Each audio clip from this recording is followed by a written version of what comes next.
Yesu Kristo yebazibwe amakyama malungi nzikiriza ffenna twasuze bulungi kuleesa kya Katonda enkya leero tugenda gabanako ku kigambo kya Katonda nebaza omwoyo omutukuvu okuba nti nze yalondeddwa enkya leero okubanga ngabanako ekigambo kya Katonda gye tuli mwoyo omutukuvu taata nkwaniriza jangu neddeteko gwe omulungamya wange ondungamye nga ngenda kwogerera abatukuvu bo era ogyeko okumanya kwange okufumiitiriza kw'omutima gwange n'okutegeera kwange ojye oyogerere munda mu nze oyogerere abatukuvu bo mu linnya lya Yesu Kristo mwana wa Katonda omulamu mwensabidde amiina ngenda buli ekigambo kyaffe enkya leero tutandikidde mu Genesis essuula eya 4 tusomeko kuva ku verse ey'omwenda tutandike ku verse ey'omunaana yabazibwe nnyo omulungi Yesu olwaleero ekigambo kyaffe tugenda kwebuuza Yesu Kristo tumumanyi ngaani weewaawo tumumanyi ke kaliga ka Katonda gw'omwana gw'endiga ogwaweebwayo nga ssaddaaka eri obulamu bwaffe ne tusobola okuba nga twanaazibwako ebibi byaffe era ne tusendezebwa ne tukomawo mu kifo kyaffe we twali twagobebwa ku lw'omubi sitaani ekyobwa Katonda oyo yali Yesu Kristo eyakola who played that role okuba nti atukomyawo eri kitaffe naye at the same time is the king of kings abooluganda tukimanyi bulungi nti omwana gw'endiga oba endiga ebeera so polite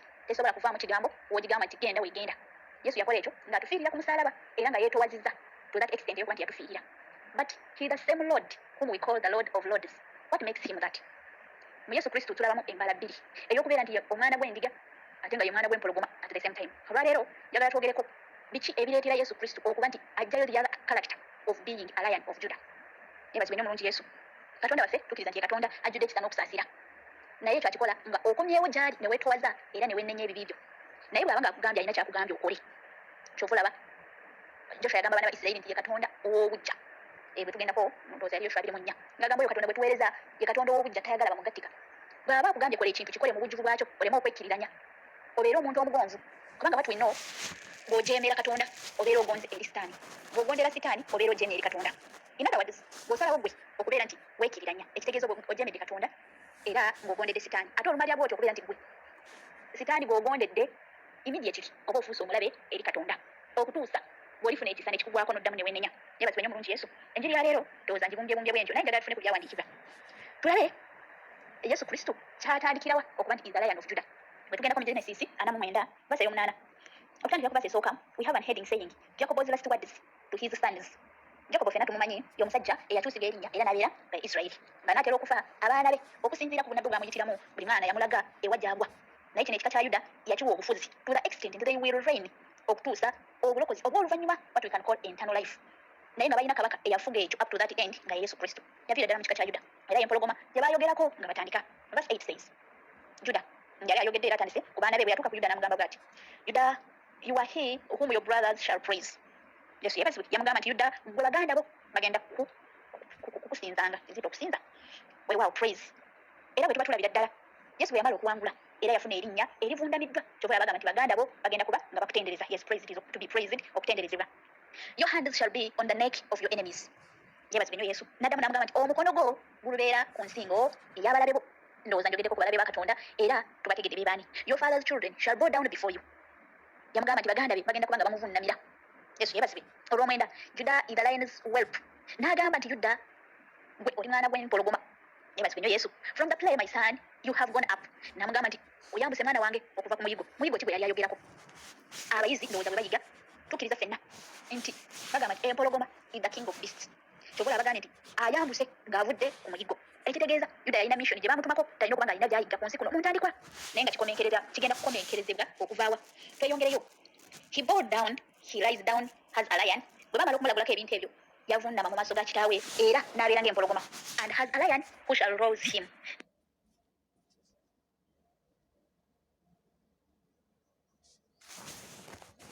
na Yesu Kristo yebazibwe amakya malungi nzikiriza ffenna twasuze bulungi ku ekisa kya Katonda bagenda kukusinzanga nzita okusinza weewaawo praise era bwe tuba tulabira and has a lion who shall rouse him n'amugamba nti ng'empologoma ani anaabeera ng'akuddamu ekitegeeza alina obuyinza obugenda okuba nga bufuga baganda be yebazibwe nnyo Yesu verse ey'ekkumi the scepter shall not depart from Judah nor a lawgiver from between his feet until Shiloh comes. Yesu yebazibwe who is Shiloh batugambye nti effumu terivenga ku Yuda era ne bagamba nti n'omuggo gw'abakabaka teguvenga mu bigere bye okutuusa nga Shiloh azze. Shiloh yani ye Yesu Kristo era y'empologoma ya Yuda bagamba nti obufuzi bugenda kubeera mu nnyumba ya Yuda okutuusiza ddala until Shiloh comes ne babeera nga balindiridde Shiloh okuva mu Genesis 4:9 ono kitta wa Yuda bwe yamulagulako bino ebintu okutuusa Yesu Kristo bwe yajja n'akola obufuzi bwe ku nsi kuno and to him shall be the obedience of the people ne bagamba nti eyo oyo abantu bagenda kuba nga bamugondera Yeebazibwe nnyo Yesu. Wano nyinawo ebintu nga bibiri bisatu bye njagala tugoberere mu samoni ya leero.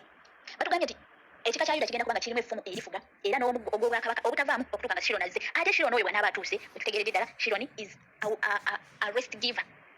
Kugamba nti bw'aba nga asazeewo okuba nti atuuse aleeta emirembe n'abeera ng'akoze obufuzi obubeera nga okubeera ng'omuntu afuga mu bwenkanya. Ayagala ekintu bwe kiba nga kiri bwe kiti bwe kibeera tewali byakwekiriranya tewali byakukola ki. Yeebazibwe nnyo Yesu. Ne bagamba nti agenda kuba ng'omukono gwe guli ku nsingo y'abalabe be. Owooluganda tokiganyanga okubeera nti omukono gw'empologoma ya Yuda okubeera on your neck. Yesu yeebazibwe. Akola ddi that role okuba nti asobola okuba ng'aleeta omukono gwe ku nsingo y'abalabe be. Tutegeeredde ddala nti omulabe waffe oba omulabe wa Katonda ku nsi kuno abeera Sitaani. Kasita osalawo gwe n'obeera nti wekkiriranyiza n'odda ku bakatonda abalala nga si Katonda oyo eyatonda eggulu n'ensi, Katonda wa Ibrahim, Isaka ne Yakobo, obeera nga ojemedde Katonda era nga okoze eki ogyemulukidde Sitaani. Yeebazibwe nnyo omulungi Yesu. Tulabeko ku musajja ono yali omusajja wa Katonda naye n'atuuka ekiseera ne yekkiriranya empologoma yamukola ki. Yeebazibwe Yesu. Tugendeko mu kitabo kya bassekabaka ekisooka 1 Kings chapter 13. Tutandikireko ku verse 11 tusobole okuba nga tutegeera where the story starts. Bayirawo story netandikirako emabega waliwo kabaka gwe bayita Jolobomu. Jolohabamu. Yes. N'abeera nga yafuna obwakabaka mu Isirayiri. Bwe yamala okuba nga baawuddemu ekika kya Yuda ne kifuna kabaka waakyo nga King Solomon amaze okuvaawo. Ono omusajja yatya okuba nti agenda mu Yerusaalemi okuba nti agenda kusinza Katonda. N'asalawo yeekolere bakabaka abalala abantu baleme okwambuka eri nga alowooza nti banaakyuka ne badda eri kabaka wa Yuda. N'abeera nga yakolayo amasabu ge wagenda okuba nga aweerereza. N'azimbawo n'ebyoto bwe yaweerezanga zisaddaaka ze. Katonda n'awulira nga obusungu bwe buwuubuuse. N'abeera nga mu kifo mwe yali ekya Isirayiri kubanga bamala okujawuzamu ebitundu ebibiri Yuda n'ebeera yokka ne Isirayiri endala n'esigala ng'erina abakulembeze baayo. Abakulembeze ba Isirayiri beetooloolanga era nga bava mu kika kino ne badda mu kino ne badda mu kino. But ekika kya Yuda kyasigalamu bakabaka kyekiri Isirayiri kye yalagula nga ye Jacob kye yalagula n'agamba nti omuggo gw'abakabaka teguvenga mu kika ekyo. Bwe baatuuka mu kika ekyo mwafunikamu nnabbi Katonda bwe yali yeesize. Nga nze naawe Katonda balina ebintu byatwesigisiza n'amutuma eri kabaka wa Isirayiri n'amugamba nti ebyoto ebyo by'okoze bigenda kuba nga byasigaamu emirundi ate era bibeere nga n'ensaano egenda okuba nga the ashes of that altar it will be no more. Bwali bunabbi Yesu Katonda bwe yali atumye nabbi ono omusajja wa Katonda eri kabaka wa Isirayiri. Yeebazibwe nnyo Yesu.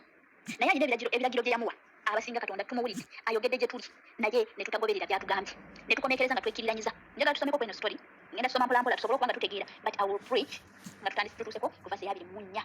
Katusomeko kweno story by the way. We are in 1 Kings chapter 13 verse 11.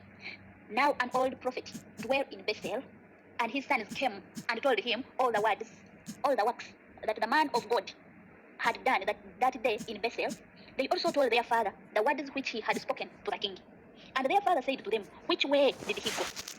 Ono omusajja yali aleese obunabbi gye yagenda yasangayo bwe bayise an old prophet. Abooluganda waliwo bannabbi abakadde. Bw'omala okubeera nti oli munabbi omukadde Katonda abeera akuggyeeko amafuta ge. Nabbi omukadde yaani? Nze bwe nabadde ndabako ono nabbi okusinziira bwe yakola. Ne ndabira ddala omukadde, nabbi omukadde nga ye Sitaani eyalabula eri Eva eri mu Genesis. Bwe yamulabulira n'amugamba nti bwe mulya ku guno omuti Katonda bwe yabagaana mugenda kuba nga mufuna amagezi agalinga ga Katonda. Bwali bunabbi nabwo bati bwa bulimba. Yeebazibwe nnyo Yesu. Also this old prophet, that's what he did. Bwe yamala okubuuza abaana be n'ababuuza nti akutte kkubo ki? Ne bamugamba kubanga baali balagidde wajja akutte. Verse 13. Then he said to his sons, saddle the donkey for me. So they saddled the donkey for him, and he rode on it, and went after the man of God. Abooluganda waliwo ebintu ebitugoba naye nsaba tubeera abagezi. Ebitugoba bitwagaza ki? Okutuzaayo mu nsi gye twava ate ffe tunaddamu tutunule emabega oba tugasiga nga tutunuulidde mu maaso ng'amaaso gaffe gali ku Katonda oyo eyatuyita. And found him sitting under an oak. Then he said to him, are you the man of God who came from Judah? Ndowooza olaba Sitaani bw'akemeekereza ategeere kiki ekiri mu ggwe. And he said, I am. Then he said to him, come home with me and eat bread. Yesu yeebazibwe. And he said, I cannot return with you, nor go in with you, neither can I eat bread, nor drink water with you in this place. Yesu yeebazibwe. Yali alina bulungi ekigambo kyo Katonda kye yamugamba, for I have been told by the word of the Lord, you shall not eat bread nor drink water there, nor return by going the way you came. Abooluganda tulina ebyama byaffe nga Katonda abituwadde ate nga tuwadde ne assignment what we have to do. Naye Sitaani ajja n'akukemeekereza n'okomeekereza ng'oyogedde. Ab'emikwano kino kituyigirize. Ani akubuuza programu zizo ate azaagaza ati mwoyo ki oguli mu ye bwa bunabbi bukadde oba bunabbi bupya. Yeebazibwe nnyo omulungi Yesu. Bwe yamala okubeera nga mubuuza bw'ati, and he said to him, I too am a prophet as you are. N'amugamba nange ndi nabbi nga ggwe. And an angel spoke to me by the word of the Lord. N'agamba nti ono ye abadde akikakasa bulungi nti ekigambo kya Katonda ekyewulira. Naye ono amugambye nti nange nfunye ekigambo okuyita mu malayika ne twerabira nti waliyo ne bamalayika abasuulibwa ku nsi ne Sitaani ate be bamalayika abalimba. Omuntu bwakugambanga nti malayika ayogedde, which malayika is he talking about also? N'amugamba bw'ati, bring him back with you to your house that he may eat bread and drink water. Yeebazibwe nnyo omulungi Yesu. Mu brackets ne bateekamu he was lying to him.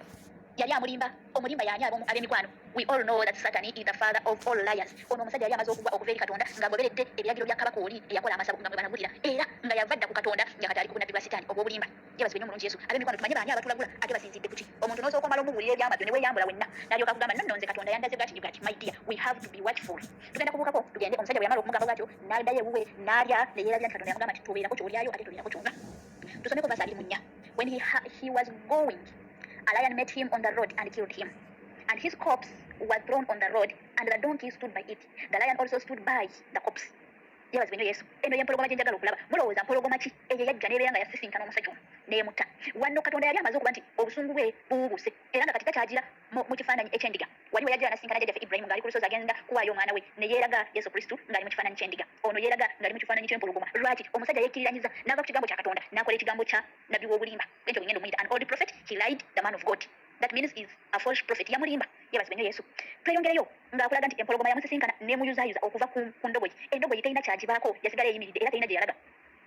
And there men passed by and saw the corpse thrown on the road, and the lion standing by the corpse. Empologoma yasigalawo eyimiridde n'ekuuma bulungi omulambo ogwo. Lwaki teyagulya? It was not a real mpologoma. Yali mpologoma eno eya Yuda ez'okulwana olutalo. You have been sent for the mission. Ne bakugamba bulungi nti tolyayo n'owulira n'amatu go ntaate tonywayo naye bwe n'okomekereza ng'otendewaliddwa.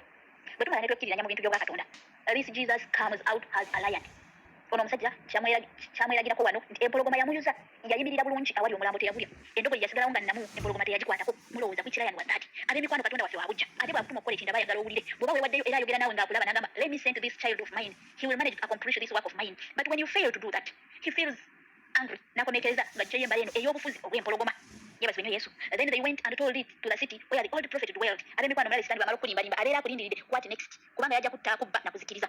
Verse 26. Now when the prophet who had brought him back from the way had it, he said, it is the man of God who was disobedient to the word of the Lord. Therefore, the Lord has delivered him to a lion. What a pity. Yebazi nnyo mulungi Yesu. Ono eyamulimba yali akimanyi bulungi kubanga eri wabuli wetubuuse eddoboozi lyajja ne limugamba nti oyo omukomezaawo naye tagenda kutuuka n'omulambo tegugenda kutuuka mu nsi y'ewaabwe. Katonda yali akimanyi bulungi. Ab'emikwano sitaani amanyi ebirungi Katonda byatutegekkedde ate naye alina ekifo kye waatwagala. So we have to be watchful. Ne tumanya emitego gy'aba tutegedde tusobole okuba nga tugibuuka. Yebazi Yesu. N'akola atyo ono nabbi omulimba bwe yamala okiwulira, which has torn him and killed him according to the word of the Lord which he spoke to him. And he spoke to his sons, saying, sandal the donkey for me. So they sandaled it. Then he went and found his corpse thrown on the road, and the donkey and the lion standing by the corpse. The lion had not eaten the corpse, nor torn the donkey. Oyinza otya okulaba nti empologoma yali polite to that extent. Teyalya mulambo gw'ono omusajja yamutta busi. Teyalya donkey yali amuvuga yasigalawo nga ebakuumye. And the prophet took up the corpse of the man of God, laid it on the donkey, and brought it back.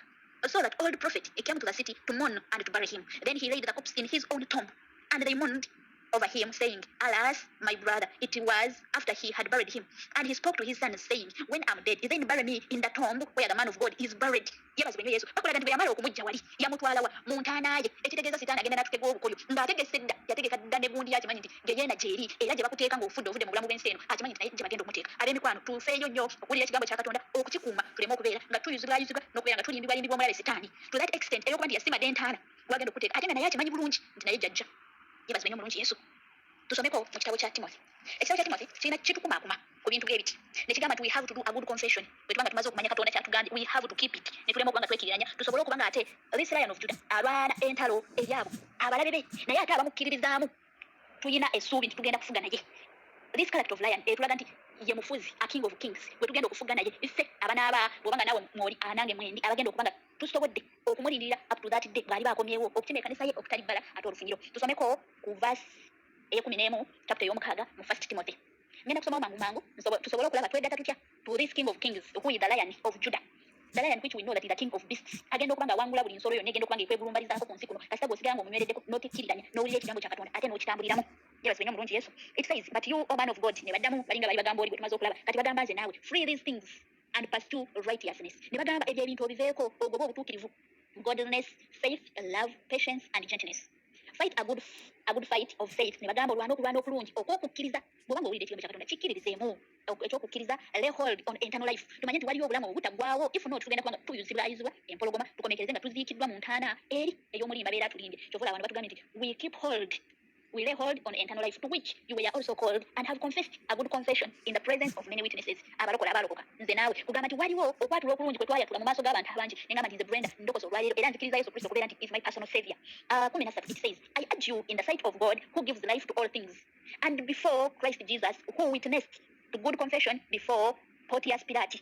Ne Yesu Kristo yakola confession eno ng'agamba atya 14 that you keep this commandment without spot, blemish until our Lord Jesus Christ appearing, which he will manifest in his own time, he who is the breast and only potent the King of Kings and the Lord of Lords. Yebazibwe nnyo Yesu. Bwe tumala okubeera nga twekuumye bulungi ne tukuuma okwatula kwaffe kuno kwe twakuma ne tutekkiriranya batugambye nti in his time agenda kuba nga alabisibwa gye tuli ate nga ye kabaka w'abakabaka nga ye mukama w'abakama. Mukama abawa omukisa nga muwuliriza era nga tuvaayo mu kwekkiriranya n'okubeera nga tugondera Katonda waffe so si kuba nga tumujeemera n'okugoberera omulabe sitaani agenda okubeera nga tusuula mu geyeena awali okukaaba n'okuluma obujiji. Mukama abampe omukisa n'olunaku olulungi.